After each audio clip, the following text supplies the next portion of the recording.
الو ايوه يا دكتور معك. Yeah, yes, I just I was muting myself. Yes. Okay. Next Saturday it will be the exam, test number 3, inshallah. So you will start, then I'll be around until Okay. you finish, inshallah, like last time. So I will have 2 sessions because I think it's wind the energy. And I don't know we'll be able to finish today these 3 sessions. If something left, we can start with it next time. I'll try to see how we absorb today. That should be okay, inshallah. And hatta even next week, if you could not finish and something is left, we can start with it the week after so that you finish your part. Inshallah, I'll try my best. Inshallah. Right. How many join now? Let me see. Here it is. Oh, still participant limited, huh? 5 only join. Yes, it's only 5 so far. Can wait later. Till 12:43 in my computer, maybe 2 minutes. Yeah, 33 in my computer as well. Yes. All right. Yeah, I'll keep watching and admitting them once they come in, inshallah. Okay, Dr. Hunter. But I'll wait even after 45 to allow them to join, inshallah, before I start the lecture. Inshallah. I put material actually on the blackboard. I put some papers. I put the 3 sessions PDF, but I might, after the lecture, after we finish, I might update the presentations. Okay, but I put it since last night. Okay. Normally they ask for it so that they can be able to maybe print. Yeah. Some of them, they want to print and take notes. That's why I put it even at 3 a.m. I put it at around 3 a.m. But when I was revising today, I was going, there are some typo, Yes. That's why I will update, inshallah, after we finish. Inshallah, yes. Right.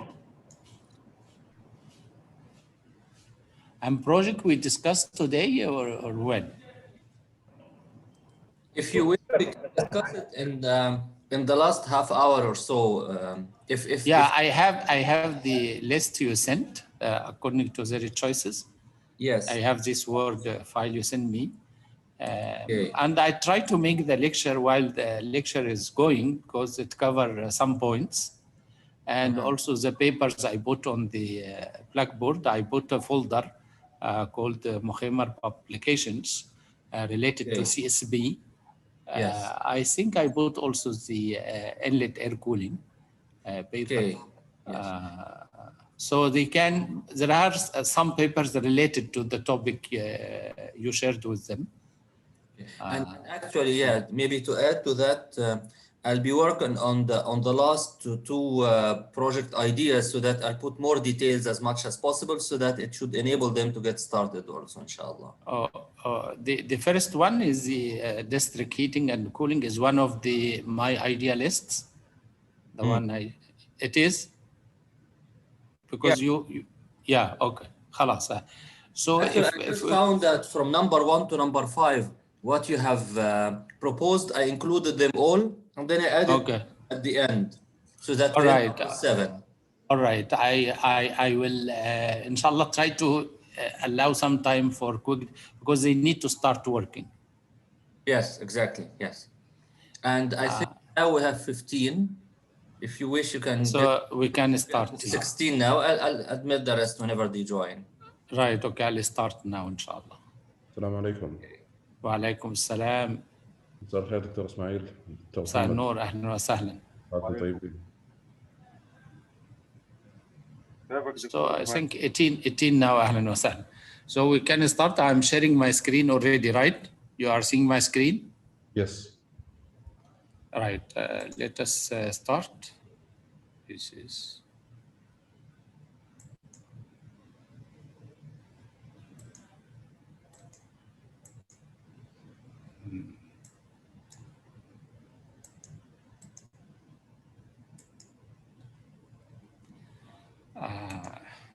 From the title, this is about concentrated solar power, mainly thermal applications. and it has different applications. So what is the CSP? It's very common now. CSP stands for concentrated solar power. In this technology, we concentrate the solar light or sunlight using mirrors. Of course, we use different types of mirrors, as we'll see, and direct the light to a receiver at the focus of this mirror, heating a circulating fluid, of course, in a pipe or in a receiver.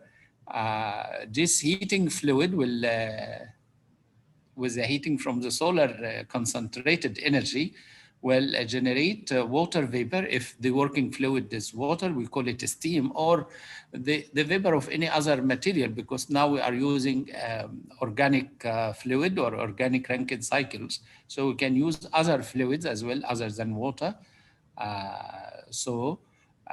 This vapor generated usually at high pressure also, and it will be at high temperature. We take it to the turbine that is usually the same like Rankine cycle or organic Rankine cycle. So we have the steam generation or vapor generation at high pressure, high temperature. We take it to the turbine to rotate it, and turbine usually is connected to electric generator to generate electricity. Then the vapor at low pressure, low temperature, we condensate it by the condenser that is cooled either by seawater or river water, or by cooling towers, or by air cool, whatever the cooling technique. So in general, usually there are what we call solar map or solar atlas, like also wind atlas or weather data. We have centers to measure the weather data, including the solar radiation. Many stations in each country, and these stations are usually connected, interchange data, and also there is satellite for weather measurements. So these maps are available, but each country try to develop its own atlas. We have this effort now led by KAKIR, or King Abdullah City for Atomic and Renewable Energy. They are leading this effort to have the national weather data, and I think they publish this in their website. You can get it with permission, send them email, and you can get all weather data from them. But what is known here that the solar radiation is not equal all over the world. Some countries are called the solar belt, which have the higher or the high solar insolation. From these maps, the color actually here in the map have a color code here is giving what is the solar irradiation per unit area per day. You can see our Middle East and African part of the kingdom is in the high solar radiation solar belt, and that's where this part of the north west of the kingdom in Tabuk, Dibba, where the kingdom started building solar plant. Also in this area of Neom, the new city of Neom will be also powered by different renewables. So solar radiation component, we can divide it into three main components: direct, diffuse, or global. Actually, direct. Also, there is reflective solar radiation that hit the surface of the ground and reflected. CSP uses direct normal radiation, we call it DNI, which is the light that comes in a straight line directly to the surface. We want to have this radiation effect. And some of the radiation, we call it diffuse radiation, that is the radiation that is scattered, this light beam is scattered by some molecules or particles in the air, like water vapor particle, dust, or whatever, especially in cloudy days. The light is scattered, and not all of it go directly straight to the surface of the ground. So this is called diffuse. Even after that, most of it will find its way to the surface of the earth. Also, we have the reflective. The global is the summation of all this irradiation coming from the sun. Of course, there are a lot of techniques or equation to calculate for each location on the Earth, by knowing the longitude and latitude and the angle between this location and the sun radiation, such that you can calculate the GHI, or the global horizontal irradiation, or the direct normal, or the diffuse. You can. This is the course of ME 539, or solar radiation, has these details. We have one course in the undergraduate, one in the graduate. This chart giving the global horizontal radiation distribution worldwide. And I want you to pay attention here to the scale. Again, this is a color code. This pink is the highest radiation also you find in the Middle East and large part of the west area of the kingdom. The unit here is saying daily total. I mean, here the unit in kilowatt hour per meter square, actually per day. Because he said daily total, but he's writing only here kilowatt hour per meter square, but also we should understand this is per day. I mean, it is the average over the daytime. We know that the daytime have part of it, there is the sun, part of it is night. So, but here this is per day. I mean, we need to divide by 24 hours to get it in kilowatt per meter square for design purposes. When he said here yearly total, this is the average over the year. So it is kilowatt hour per meter square per year. So when we come to know how much kilowatt coming, we need to divide this. If we have the annual or yearly total, we need to divide the number, which is 2000 here, for example, 702 kilowatt hour per meter square per year. So this is we put the number of year, which is 8,700 something. And because this is average over year, you imagine they are taking the average over year. We have day and night, we have summer and winter. So the average, of course, is small per year. Okay, when we calculate. But when we calculate the kilowatt, we need to take into account not only kilowatt hour per meter square, it is per year as well for annual, and per day for daily average. Here, this is the direct normal radiation with some calculation. You can estimate it from the global one. You can have it here. This is the, also we have here the west and south part of the kingdom is the having the moderate to high, close to the high values. Excuse me, Doctor. Yes, please. I have a question here. Can you please go back for the 2 slides back? Yes. This one or the previous one? The previous one. As we can see here, Doctor, yes, as an example, in Saudi Arabia and the western part, okay, we have the highest number of kilowatts that we can extract it from the sun, okay? Yes. My question here that we have many countries, I think, located in equator, it's called the equator line, okay? But I believe these countries, okay, will be hotter than us, okay? So what's the reason that we have this much, okay, of kilowatt that we can extract it? As we just were discussing or saying that the amount of solar radiation reaching the Earth depend on the angle of the location, depend on longitude and latitude. I mean, location like above the equator or below the equator, with respect to the sun radiation, how much will hit the surface of the Earth, how much will just go parallel to it. Right. So we can see that the countries that are located above the equator, so it will be will have يعني more potential of sun radiation. No, we cannot this is nature. I mean, this is what this chart is giving, is what the nature is doing. I mean, this is the highest radiation is in this area above the equator, and also is not on the equator, as you can see, even below the equator, maybe with the same number of degrees, you see the symmetry around the equator. Highest is not at the equator.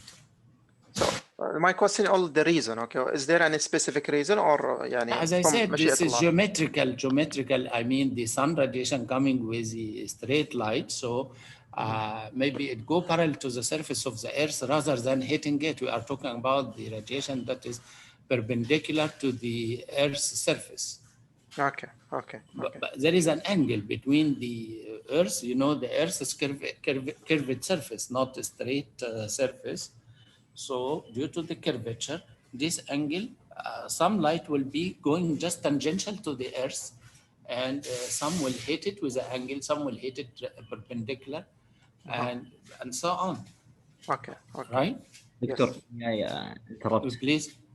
I think one of the reasons that the equator does not have the radiation is that the countries on the or the land on the equator usually have rainforests and clouds which block the. But yeah, you are right. The clouds make a lot of solar light diffuse. But here, this is just for the global horizontal that include the normal radiation and the diffuse as well. I agree with you that the normal will be less, as you can see here. It is even much less in the equator, that you see it in the lower level here because of this, because most of the sun even coming here, sun radiation coming, you see here, it's in the middle here, but here is in the low side for the normal radiation because the diffuse is more because of the humidity, or it is raining most of the year. Okay, but as I said, if you want to understand these details, it is in another course that give you the equation how to calculate how much coming solar radiation, global or normal radiation coming to any location in the Earth, just knowing longitude and latitude. There are a lot of equations in the course of solar energy. I can find this and make it available document to you for your further reading. But of course, in this course, you are not asked about that. Okay. Excuse me, Joshua, if yes, you don't mind, please. because that's something that we have been going through last week. Yes, maybe you are Dr. Antar The covered angles also. and the orientations.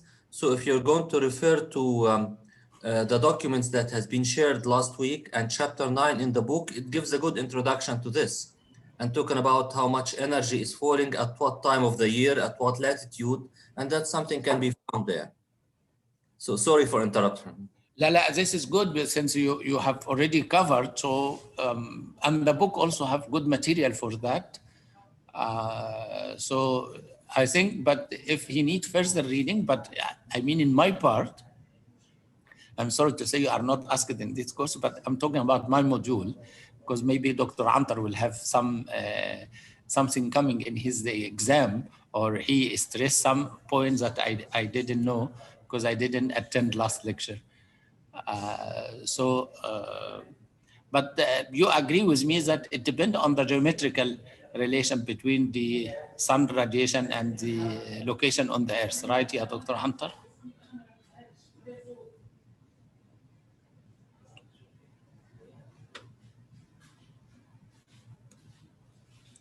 So we come back here to these different thermal solar application. We have the low temperature range, flat plate collector, solar chimney, solar pond. I think Dr. Hunter covered this part. And what we are going to cover here, the immediate temperature, linear focus, which is parabolic trough and Fresnel collectors. By the way, some people read here Fresnel as Fresnel. The S is silent, it's not pronounced. And also we have the high temperature application where we have point focus, focus more, the solar radiation will focus more. Temperature is higher than 400 degrees. So we have the central tower, we have the parabolic dish. Now, if we go one by one about the available technologies, as I said, a lot of detail in designing the solar concentrator and getting its optical efficiency and thermal efficiency.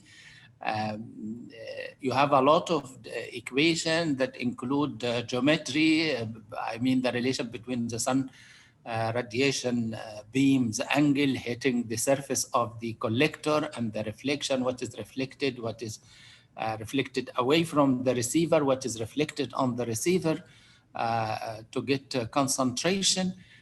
These details, I am not going to ask you about it in this module, but I provided one of the detailed paper from our group on the design analysis and efficiency or performance, calculating the optical efficiency, thermal efficiency for parabolic trough. That is actually published in Journal of Energy Conversion and Management with one of my master students. And we have some other work that was done from MIT group.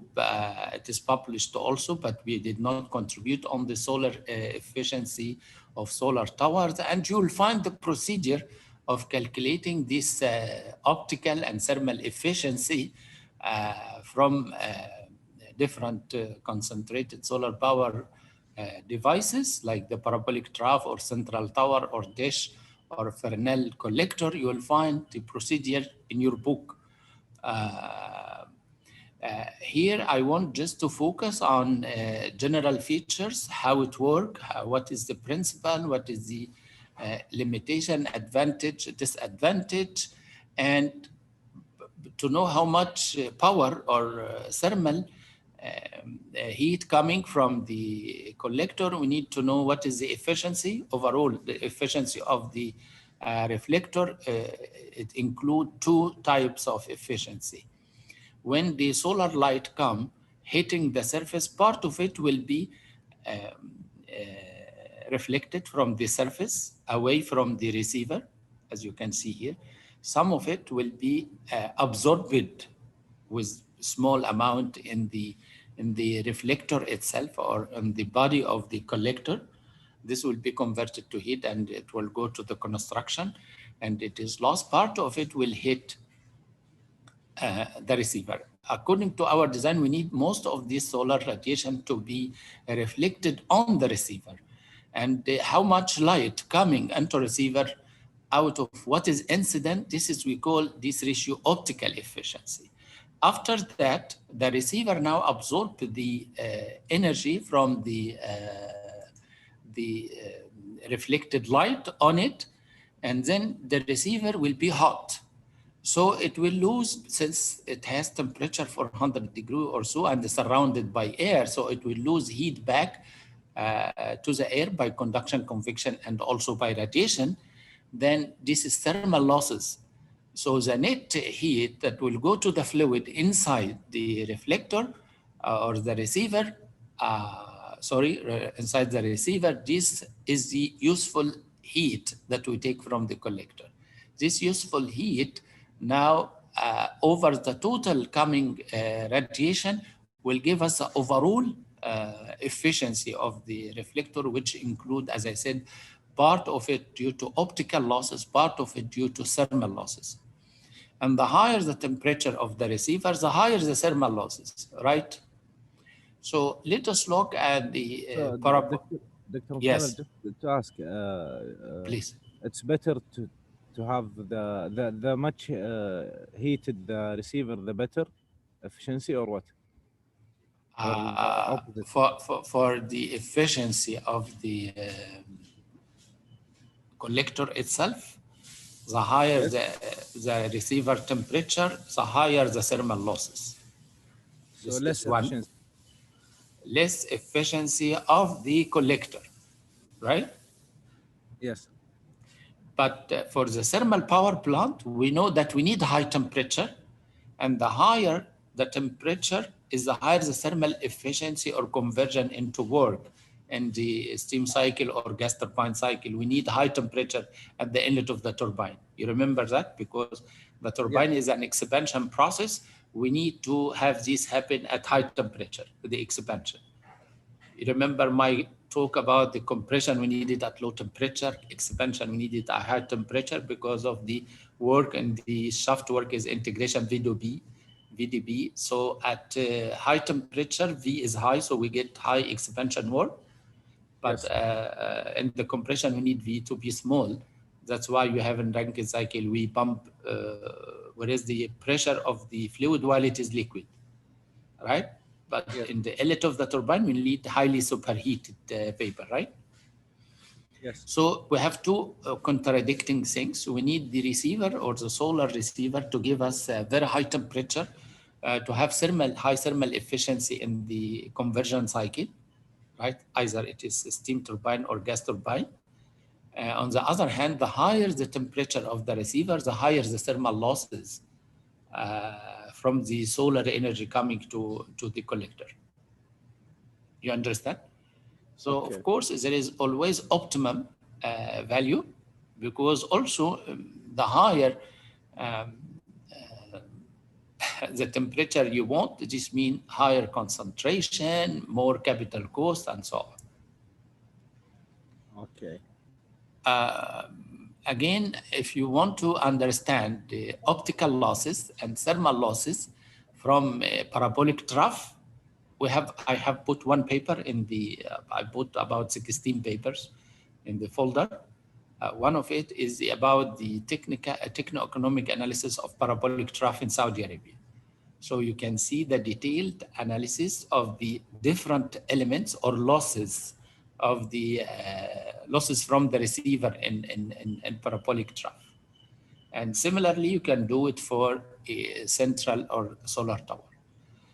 Usually we have the parabolic trough, as I said, we have curved surface like part of a parabola. You can imagine it as a part of a cylinder. You cut it and you cover it with a shiny reflective surface. Of course, to have this curvature with the proper dimension and polishing or have high reflectivity is a cost. Manufacturing cost is not small here, but manufacturing cost is high. Also, to have it with this setup or installation, as in I'll discuss in the next slide, also represent cost, the structure itself, how to make a large plant covering larger surface area. But the main component here that you see, this is a civil structure, usually from steel structure, then that hold this reflecting surface on place, as I said, part of a parabola, and then you have the receiver here or absorbing pipe. It's usually a steel pipe in which there is the fluid that we need to heat. This steel pipe, we cover it by another glass pipe to be transparent. This steel pipe, as I said, it's opaque, and we painted with a black paint, or the surface will be black to absorb all the heat coming or the solar energy coming to it. And we actually put, because when this pipe get very hot, it will lose, as it absorbs radiation efficiently, it will lose heat also by radiation efficiently. So to reduce this radiation loss and also convection losses to the air, because this is structure usually is installed in the open area, especially in desert where you have wind around and air motion, so you have high convection. So we cover this by what we call it glass shield from quartz. Quartz is very transparent to light or solar energy. So you have it very transparent, and you have vacuum in between to reduce the convection from the pipe to the glass tube, then to the surrounding air. And also it will represent sort of allowing the light to go in one direction, stop it to go in the other direction, to be lost back to the surrounding. This parabolic trough range of temperature due to nature of concentration is 400 degrees. As I said, this parabolic trough is like parabolic mirror. It has a focus, each surface has a focus line, And then at the focal line, we put this black steel tube that is absorbing all the solar radiation coming to its surface. And then inside it, there is a fluid I want to heat. To reduce the losses, thermal losses back from the pipe to the surrounding, we put quartz transparent cylinder, which is as a solar shield, and also we have vacuum in between, because to have convection from the pipe, you should have air around it, so we make it vacuum tubes. So it's a line focusing, linear receiver tube. These type of receivers are plant with parabolic need a lot of water for cleaning, and as we see for other things, concentration by parabolic mirrors. This type of solar field from parabolic trough, it is suitable if I want to have thermal storage. It's feasible to install it with it. It is the most commercialized technology of concentrated solar power, since it was the first to be developed. So it has a long time for development and improvement. So it is proved itself commercially. Good for hybrid option. I will talk about what we mean by hybrid. Hybrid, if we need to integrate it with conventional power plant, but it needs flat land. But as I said, it has good receiver efficiency, because the temperature of the receiver is low, not that high, like the solar tower or solar dish. So the efficiency of the receiver is high, but the plant efficiency is low. That's why he's saying good receiver efficiency, but low turbine efficiency. This is, I just wanted to give a close view of the parabolic trough. How, as you can see here, we have different lines of this parabolic trough, and the receiver here, this is the pipe that is, actually it's called vacuum tube receiver. This is the black one, is this steel tube that is coated with black paint. As you can see here, surrounded by a very transparent quartz tube, and in between there is vacuum. And of course, this is also costly in manufacturing. And these tubes are connected. I mean, we can have very long line here of the tube, and then we connect it to the next row here of the collector tubes also, either in parallel or in series. In parallel, that all the tube have one header, all add to each other, but in series is sometimes if we need high temperature, so we take all this heat, and then the hot fluid at the end, we pass it to the next row to have more heating. So at the end, it go like a coil or something. So we have at the end a high temperature. But what I want you to notice here that this is the parabolic trough is installed in this steel structure, but all of it might be installed on a tracking system, because you need always the sun location, or due to the rotation of the earth around the sun, the angle between the mirrors or the surface of the collector with the incident radiation will vary from 1 hour to another, or even from 1 minute to another.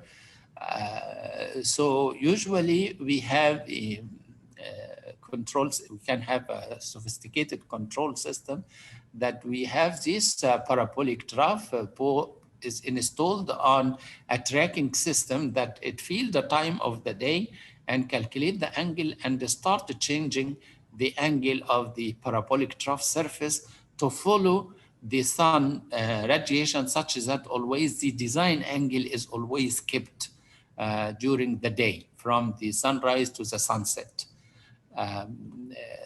Due to this motion of the, of course, the receiver will move relatively, has same position with respect to the surface. So all this structure move together, the receiver and the parabolic trough surface all move together such that the focal or when the light is reflected, first I need to keep the angle between the sun radiation and the surface always perpendicular as much during the day, and the reflection then, if the relative position of the receiver with respect to the surface is the same, so always the light, most of it will be reflected to the receiving pipe.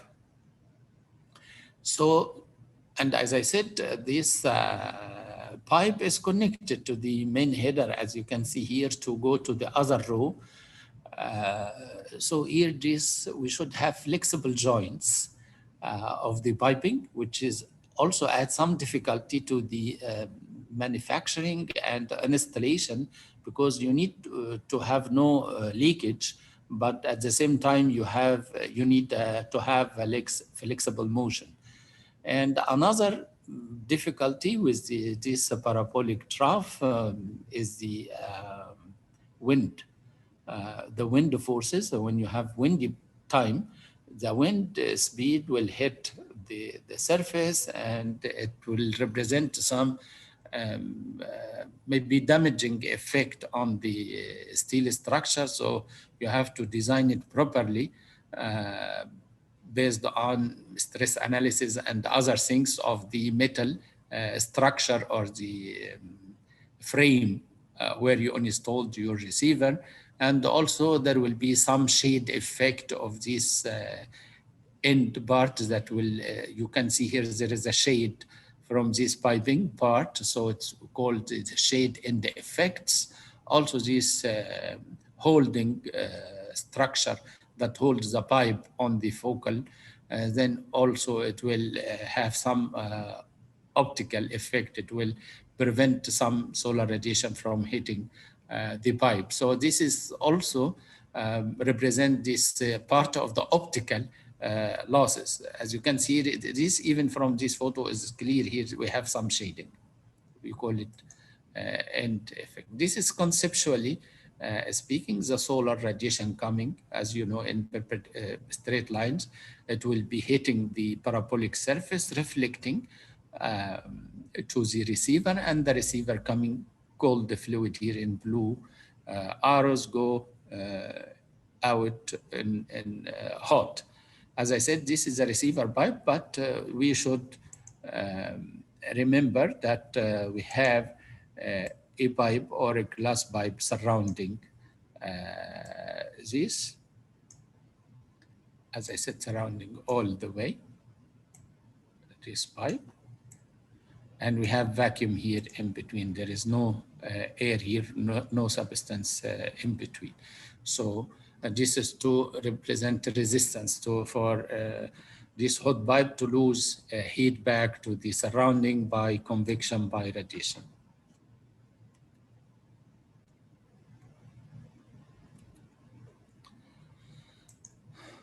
Okay.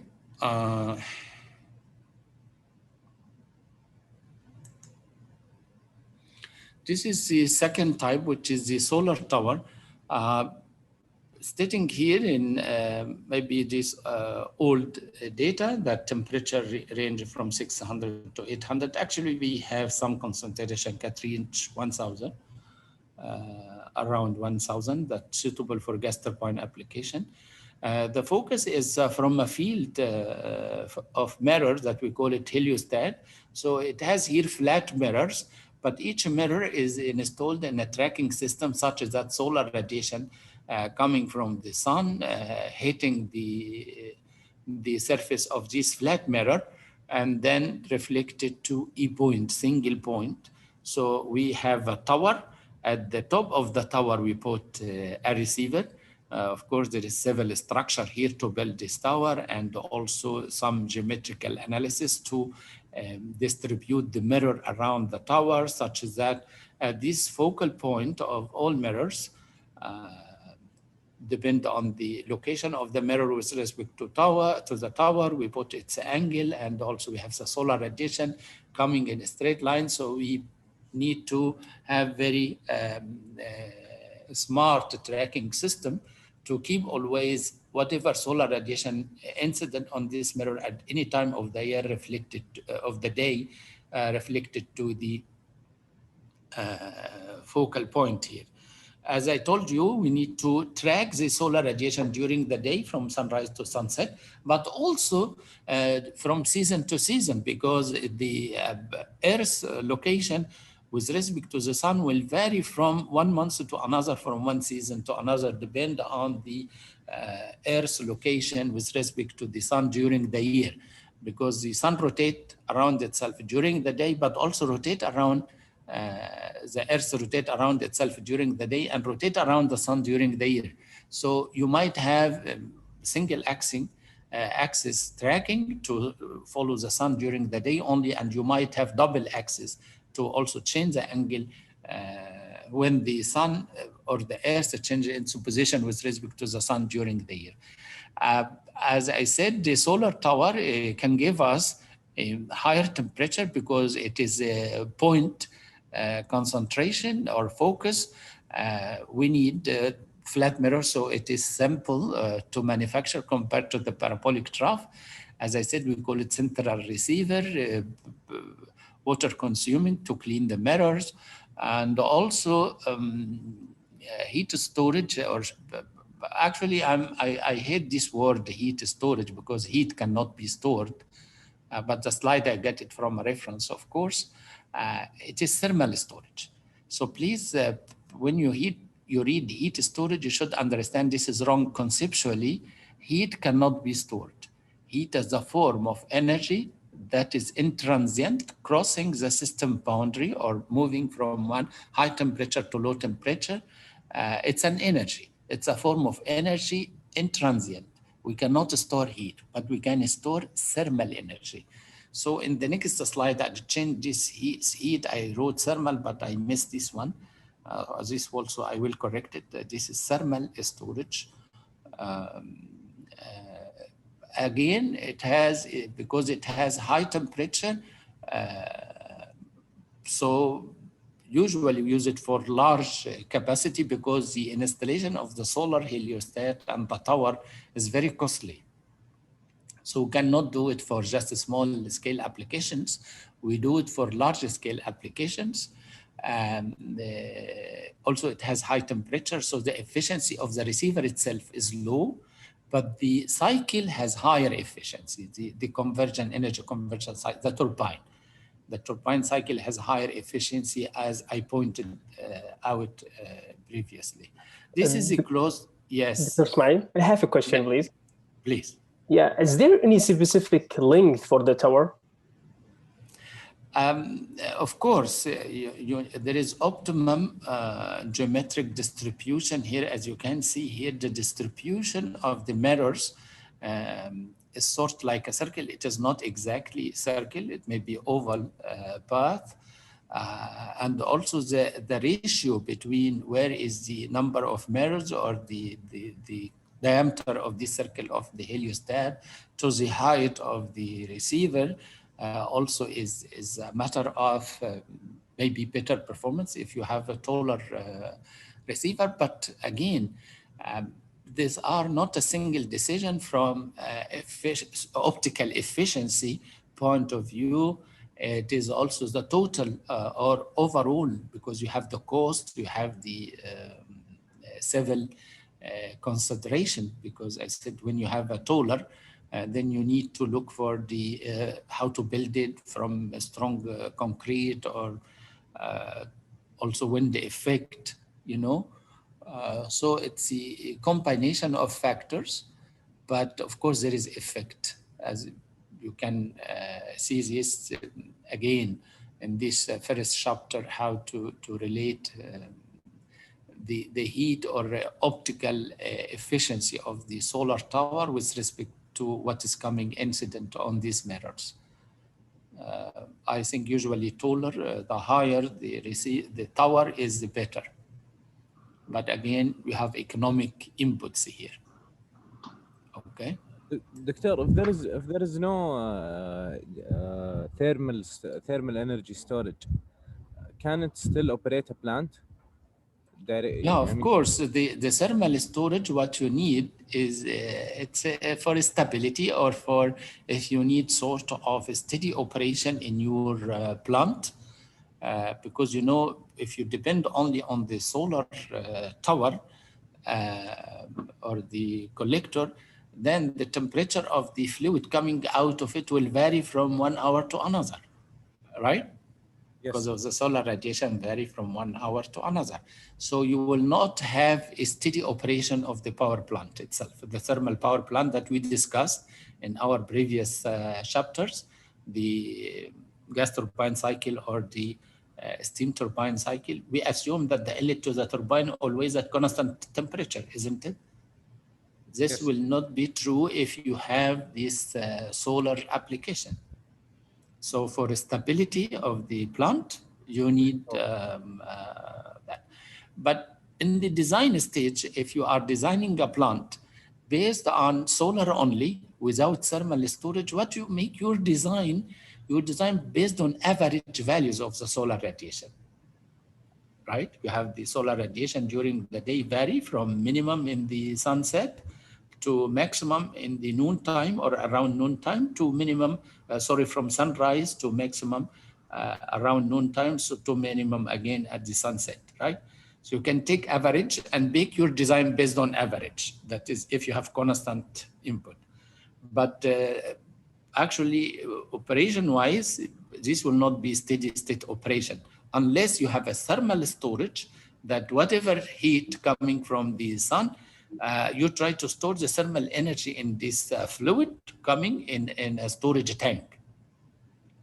This might give you a stable temperature at the outlet of the storage system to your plant. Okay, this will make the averaging thermally actually. Try to average during the day because you have a flow rate that has variable temperature, but is coming to a bulk body of the material inside this storage tank that will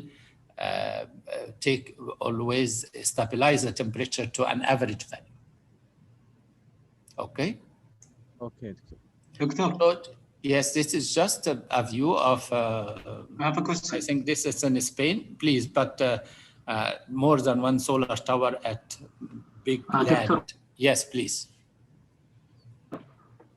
Yeah, Doctor, I have read before about this technology, and I think... Hello?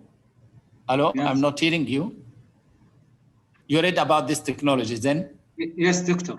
And I think they use some kind of salt-based material for storage of thermal energy. So is it the one used with this? Yeah, usually molten salt can be used with the solar tower, can be used with the parabolic trough as well. I'll talk about this in a minute because, as I said, we need, in the receiver, we need what we call heat transfer fluid. The heat transfer fluid absorbs the heat from the solar in the receiver, either it is parabolic trough or a receiver in the tower, in the solar tower. A fluid should receive this thermal energy, right? And then get heated. If I use something like water, then it might evaporate in the receiver. And when it becomes vapor, the rate of heat transfer will be less from the solar, from the pipe surface, the receiver pipe surface into the fluid. So usually we try to use a material or heat transfer fluid that it will be stable at high temperature. Like molten salt can be, it will behave as a liquid even at high temperature, right? But we can use also some oils. So it depends on the rate or the range of temperature you are developing on the receiver surface. If you are in with high solar concentration ratio, like the solar tower or parabolic dish, this one in the screen now, then you have high temperature in the range of 700 to 800 or more, then you need to use a very stable fluid. In some application, we heat the air directly but in parabolic trough or solar tower, we might use molten salt. But also this salt is stable up to a specific temperature. You can use, actually there are, according to our work, we have different fluids with different characteristics. So we select the heat transfer fluid that go into the receiver. Then we have another heat exchanger to take the heat from this fluid to the water that is used in the Rankine cycle. But with the solar tower now, we can heat the air directly. But of course, efficiency, because the air capacity, air thermal capacity is low. So there is also, we need to use the air at very high pressure so that we have its density is high, so it can absorb more energy from while passing through the receiver. Actually, design of the receiver, especially this solar tower receiver and this parabolic dish, it's a big technology or art that you have the air pass through a porous ceramic material. Why ceramic? Because it can withstand high temperature. As I said, it can reach 1,000, 1,200 degrees Celsius. Why porous? To have larger surface area for heat transfer between the air and the receiver body. The receiver body is the ceramic porous material that will absorb the heat and withstand. It can go to very high temperature. Then you need to have good heat transfer between the air and the receiver material. So as I said, molten salt is one of the good media that absorbs the solar energy and then convert it in a heat exchanger to the working fluid in your cycle. Molten salt might be stable up to 600, 700 degrees. That's why when we go to higher temperature, I think material like air will be suitable. And that's why solar tower at very high temperature, we use it with gas turbines. But when we use the solar with the Rankine cycle or a steam cycle, we go for the parabolic trough since we don't need temperature higher than 500 degrees. Okay? So Doctor, sorry. Yes, please. So please go ahead. Yeah. The molten salt, so and what I understand now, the molten salt, it's used as storing the energy, you mean? Molten salt itself is a working fluid that I use it for the solar field to absorb the heat, and I can circulate it to another heat exchanger. I can take the heat from it to my working fluid. I have the option to put bulk tanks for the solar, for the molten salt to be thermal storage, but I have the option not to put the storage as well. So the molten salt now will absorb the heat and will store the heat. And how are we going to extract it? Actually, it will take it with it, and then I can transfer it to another fluid with the heat exchanger. Actually, I have some slides replying to your question. Sure. Then let us go, and then at the point of the thermal storage, we'll discuss this. Okay. So the solar dish, it's a focal point, and usually also we have a not big tower, just a tower here. We are building one in our lab. Dr. Amr Al-Qutb is building one. As you can see, the parabolic trough is maybe built from segment with the parabolic curvature, and also it might have some tracking system where you put the receiver in the focal point of this parabolic surface, and you need to keep tracking the sun. Might have one axis tracking or two axis tracking to follow the sun during the day and during the year. Temperature is high because you have the concentration or focus as a single point. Also, since it's single point, the receiver size is so small. So one dish, usually we don't put a big receiver here. because of the structure and heavy weight, and also ratio between the solar dish and the receiver due to concentration. I need high temperature. So usually the capacity is about 25 kilowatt, and usually put here type of engine that is compact in size like the Stirling engine. Also, this Stirling engine, you can read about it, about its thermodynamic cycle, and the cooling is by air. It is under development. It has a relatively high efficiency, but we don't have here thermal storage. By the way, I will revise this lecture to when I see heat storage, I will write thermal above it, and you understand now why I don't like to have heat storage.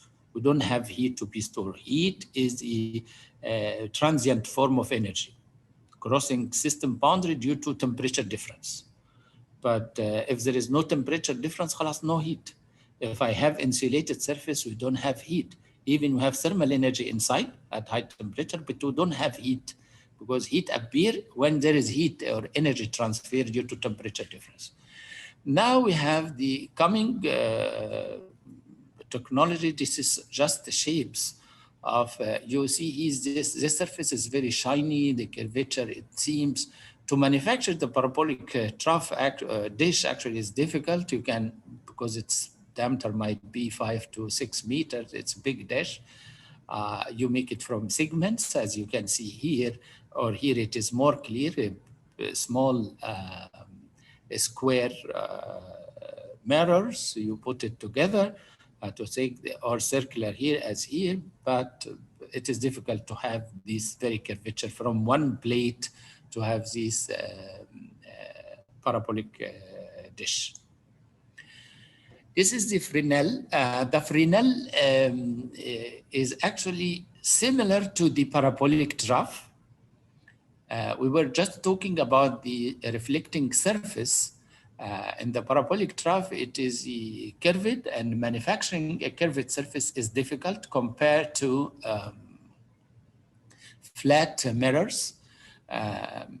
The common between the Fresnel collector, or it's called the linear Fresnel reflector. Sometimes you write it LFR for linear Fresnel reflector or collector.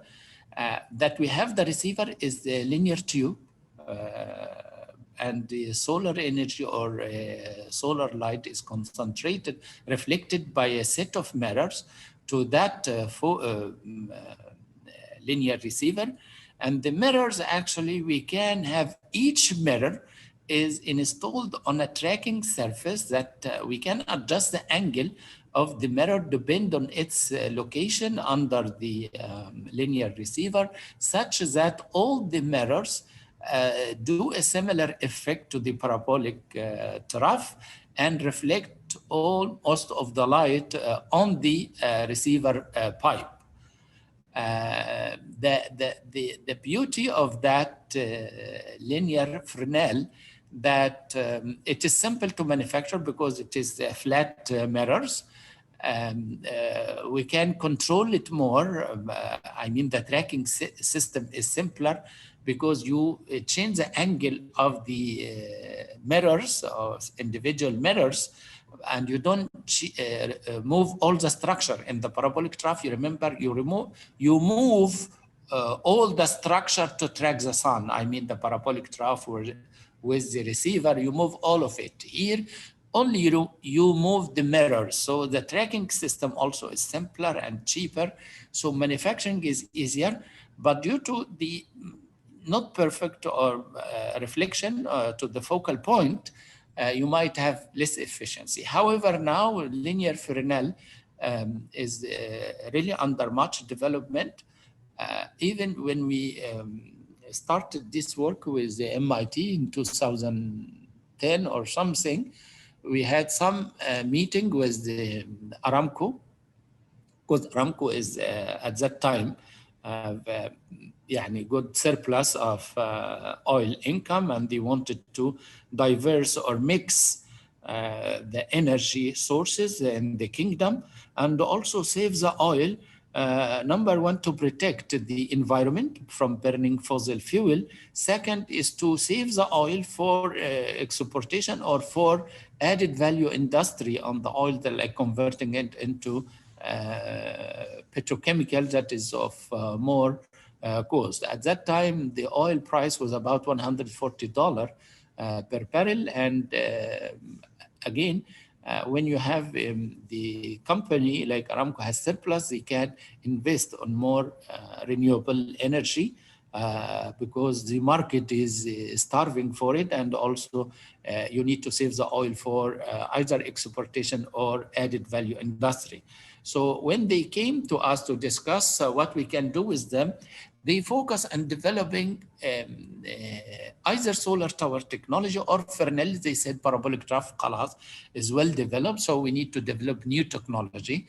That is, and this is what is going worldwide. Actually, the Fresnel is coming now, taking more attention for development to improve its efficiency. Now it can reach 90% efficiency of these collectors. Right, but temperature again, like parabolic trough in the range of 400 degrees, it is suitable to heat water for steam cycles or even Rankine, organic Rankine cycle. So surfaces are flat mirrors. It is at that time it is under development. It's still structure cost is less. Also, wind effect on the surface or collector is not there because the mirror you see it is near the ground and small mirrors, not a big structure like the parabolic trough.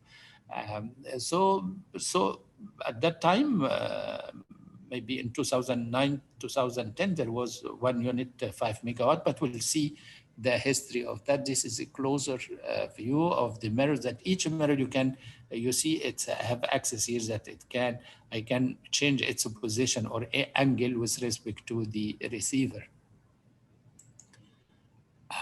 Now the solar thermal application, we can divide it into two main categories, utility or commercial or large scale, let us say, and domestic or small scale. We can use it for electricity generation. This is most for large scale as a standalone or in a remote place, or if we can connect it to the grid. Also, I can hybridize it or integrate it with other projects like wind or even conventional power plant. We can use it for industrial process, like if you have heating, like if you have a factory for like Safco for this fertilizer, they need a steam for the manufacturing or the fertilizer, or the like also food animal processing, or like Arasco, they need the steam for the process. So you can generate steam for them. If you have a clothes factory, you need steam for the clothes printing and other things. So you might install boilers that operated by solar energy. You might need it for melting something, sterilizing, or we can use for cooling. Yes, we can use thermal energy for cooling. I bought some of our patent ideas in the last slide. Also, we can use it for water desalination, and Dr. Antar has a big project or big experience in this line. As Dr. Antar covered last time, we can use the small application for like these water heaters. We can use it for HVAC. We can use it for cooking, solar ovens, solar food dryers. Food dryers and cooking is long time ago used by human, but to have solar thermal for cooling this is an old technology that we use heat for cooling, like absorption system, but now it is find its market now because of the availability of solar energy technologies. This is conceptual wise how a solar plant. Yes. In total, what can we say is the main advantage for each type? If we say probably, what is the advantage among the others? If you just read the slides again, you will find that each technology has some features that differ from the other one. Like, for example, parabolic trough is well-developed industry. This is an advantage because technology development take time. It's a range of temperature about from 400 to 500 degree. So if you decided now to build a power plant, you can order directly parabolic trough system, like the one now built, the largest plant in the world, I think in Morocco. It's based on parabolic trough technology because it's available. It is on-shelf technology, right? You're not going to suffer with it or whatever. Solar tower, if you need high temperature, as we'll discuss later, why we need solar tower. I don't want to just jump to a conclusion. I want to go gradually with you to understand part by part. But again, each technology, as I said, has advantage and disadvantage. The limitation of parabolic trough and the Fresnel is the temperature level. We cannot heat more than 500 degrees Celsius. Solar tower and solar dish, we can go to higher temperature because of the concentration ratio. The more you concentrate the sun radiation, the more the temperature you can reach. But the problem with the solar tower is the capital cost, because you need to build the tower and the heliostat field is large, and also civil structure and other things. For the solar dish is the size. It's a small in size. So it depends. If you need this small application, you can build a solar dish. If you need large scale, you go for either parabolic trough or solar tower. Depend also on the land available to you. Depend on how much solar radiation coming to you. Okay, so you have to look from different angle. Maybe the controlling parameter, what technology is available near my market or near my country. We tried to buy, during our collaboration with MIT, we tried to buy a solar tower plant from Spain, but the cost was very high. The cost was very high compared to the size we asked it for. Okay. Okay. Now let me ask you one question. If I draw a circle here around this part, this is what? Well, Rankine cycle, isn't it? We have the boiler, we have the turbine with the generator, we have the condenser that we cool it with a cooling tower, or we cool it by seawater, and then the condensate steam, we take it by pump to the boiler again. We studied this simple Rankine cycle, isn't it? This part in the circle is simple Rankine cycle. Yes. Right? Yes. We can also, here, the difference here is the steam generator here. We have the water come around the coil. You can see here around the coil, just as this symbolic presentation, in which we have a hot fluid that might be the molten salt,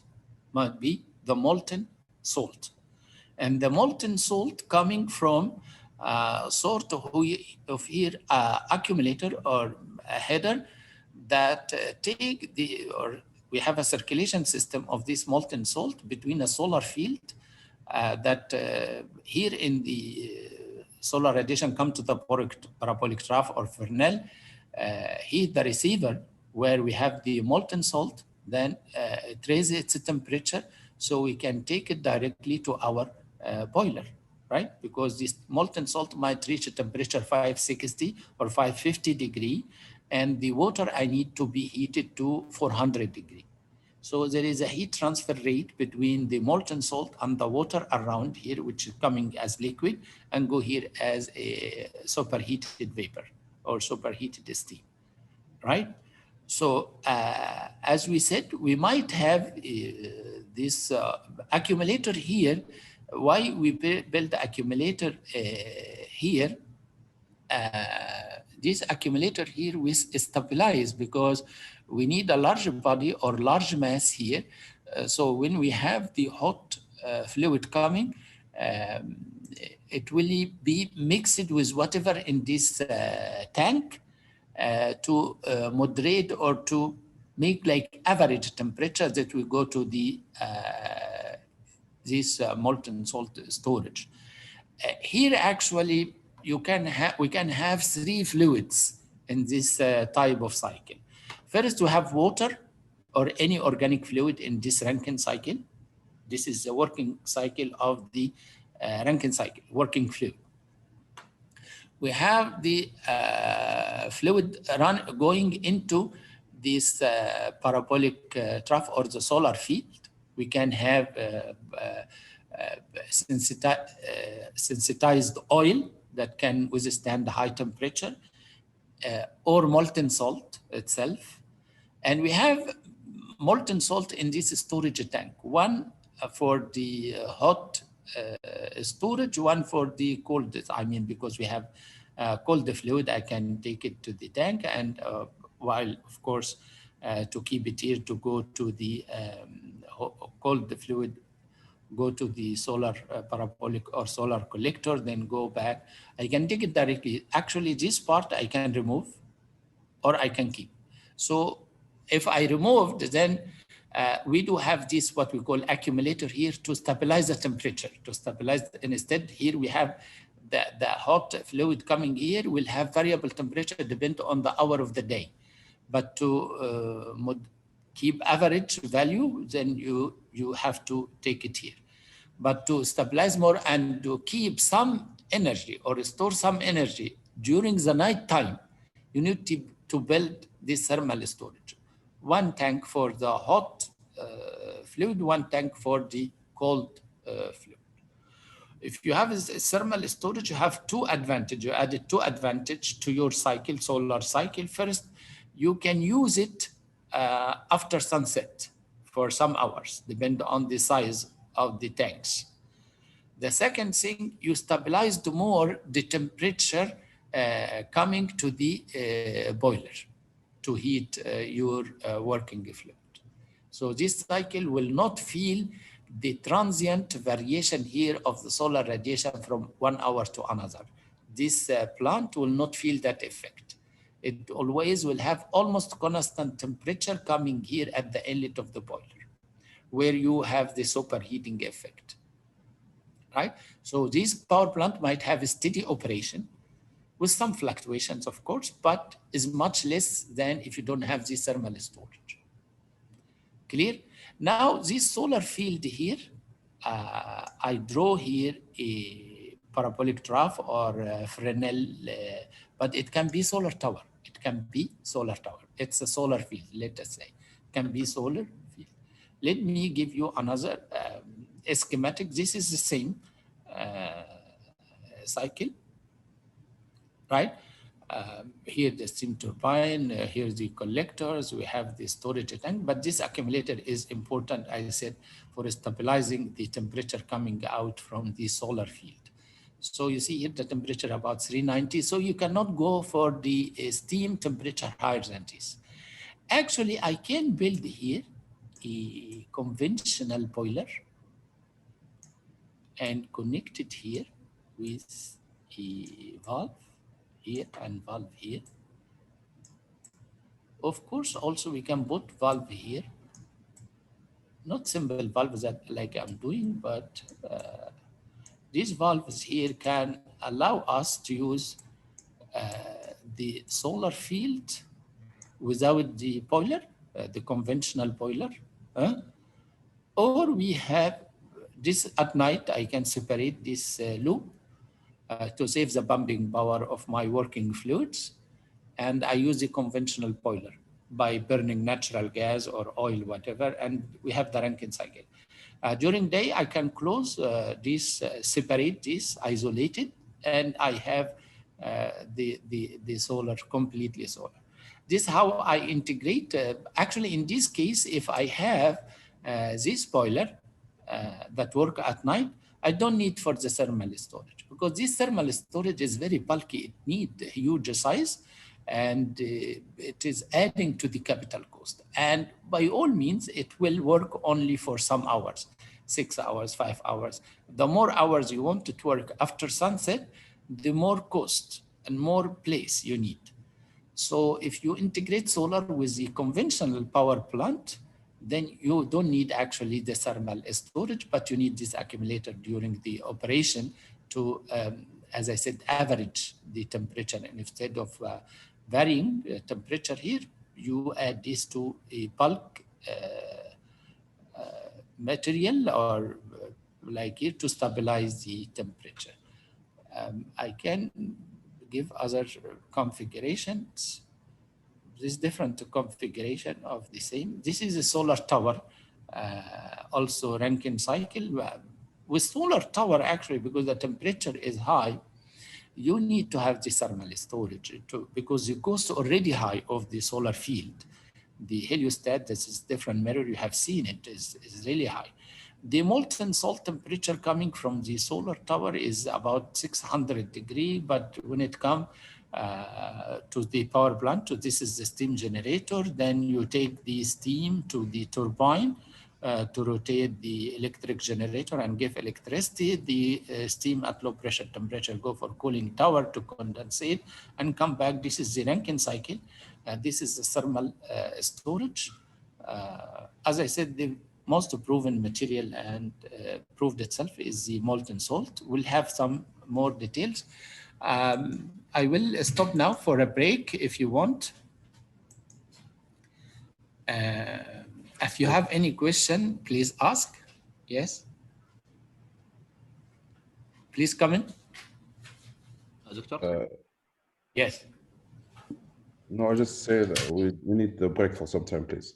Yes, yeah, I'm giving 10 minutes a break. Is okay, fine, 10 minutes? Fine, thank you. We'll come back at 2:10? Yes. But now you digested at least the concept, how it works, different technologies, and what we need to, I'll give more thoughts on which technology is suitable for which application. Okay? But I'll leave you now and come after 10 minutes.